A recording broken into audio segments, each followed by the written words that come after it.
So before I'm going to go to sleep for a while, I want to talk about the weird thing that happened today, like between commuting from college and to home. So बिहान चाहिँ के भयो भन्नाले म गएँ जाम होला भनेको होइन, जाम थिएन, जामै थिएन भनौँ न।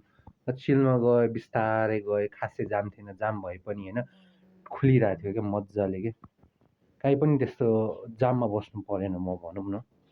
अनि मजाले कलेज पुग्यो, रमाइलो भयो भनौँ न। बिहान बिहानको बिस्तारै चलाउँदाखेरि पनि बाइक कस्तो स्मुथली चलाएको। अनि त्यसपछिको कुरा चाहिँ अब म फर्किनु पऱ्यो, लाइक म घर फर्केँ होइन। घर फर्किने बेला चाहिँ होइन पनि जाम थिएन खासै। अनि त्यहाँतिर चाहिँ जुन म त्यो गल्ली बाटो जानुपर्छ नि होइन, हो त्यहाँ बनाइरहेको रहेछ। अनि त्यही भएर त्यहाँ चाहिँ हल्का ल्याङल्याङ चाहिँ भयो। त्यसपछि त्यति मात्रै हो, अरू के भन्नु। अनि त्यसपछि गएँ, बाटो खाली क्या त्यहाँ। ओहो, बाइक कुदाउनु पो त्यहाँ कस्तो रमाइलो भयो। त्यसपछि मजाले रे भन्दै गयो। त्यसपछि त्यहाँ त ओहो रे भन्दै गयो रमाइलो भयो त्यहाँ पनि।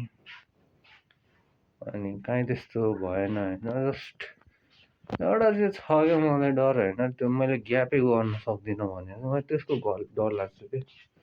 अनि just गएँ मजाले, it was very fun to ride like that. I have the power but I can't use it just because of fear.